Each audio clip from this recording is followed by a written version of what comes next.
안녕하세요 여러분, 정영수 목사입니다. 오늘은 22가 예수님의 사역 최종 준비라는 제목으로 마태복음 4장의 말씀을 함께 듣겠습니다. 예수님의 공생애는 광야에서 40일 금식으로 시작되었습니다. 성경은 성령에게 이끌려 마귀에게 시험을 받으러 라는 말로 이 모든 일이 하나님의 인도하심이었음을 보여줍니다. 이 광야에서의 40일 사건은 출애굽 이후 40년 동안 광야 생활을 한 이스라엘을 연상시킵니다. 또한 이것은 에덴에서 쫓겨난 인류가 이 세상에서 살아가는 그 모습을 또한 상징합니다. 하나님이 예수님을 광야로 이끄신 이유는 그곳에 구원할 영혼들이 있기 때문이었어요. 어쨌든 세례를 받으신 예수님이 성령에 이끌려 광야로 가서 40일 동안 금식하시는데 이때 마귀의 시험을 받으시는 거예요. 그리고 모두 말씀으로 물리치십니다. 여러분 잘 아시다시피 첫 번째 시험은 돌들로 떡덩이가 되게 하라는 것이었습니다. 이것은 단순히 배고픔의 문제를 뛰어넘는 거예요. 당시 이스라엘 백성의 가장 큰 근심이 뭐였냐면 먹는 문제였습니다. 이 문제를 해결해 주는 사람이 있다면 그가 바로 왕이 될 수 있었던 거예요. 실제로 오병이어 사건 이후에 백성들은 예수님을 왕으로 세우고자 했습니다. 만일 예수님이 우리 모두를 부자로 만들어 주신다고 하면 다 교회로 나올 거예요.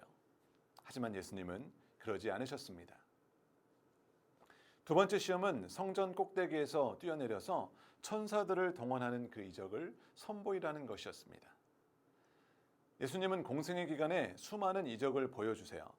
이로 인해 수많은 사람들이 몰려왔고 예수님을 다윗의 자손이라고 부르며 열광했습니다.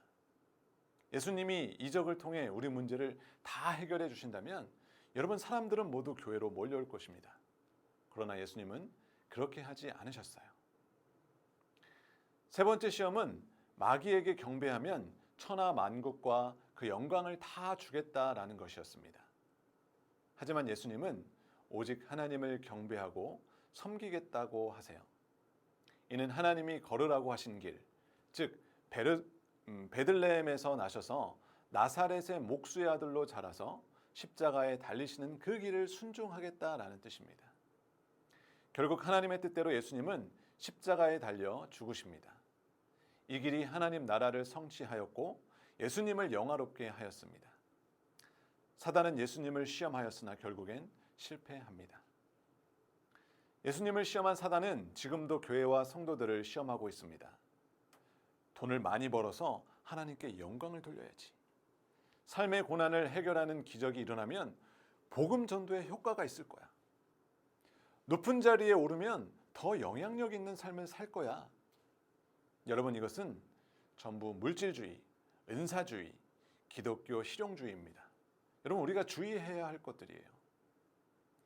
주님은 우리에게 작은 것에 충성하라는 자, 작은 것에 충성하는 자가 되라고 하십니다. 에덴 동산에서 아담은 사단의 미혹에 넘어졌지만 두 번째 아담 예수님은 승리하십니다. 우리도 예수님처럼 말씀으로 무장하여 사단의 미혹을 대적하는 귀한 한 날 되시기를, 이 한 주가 되시기를 주님의 이름으로 축복합니다.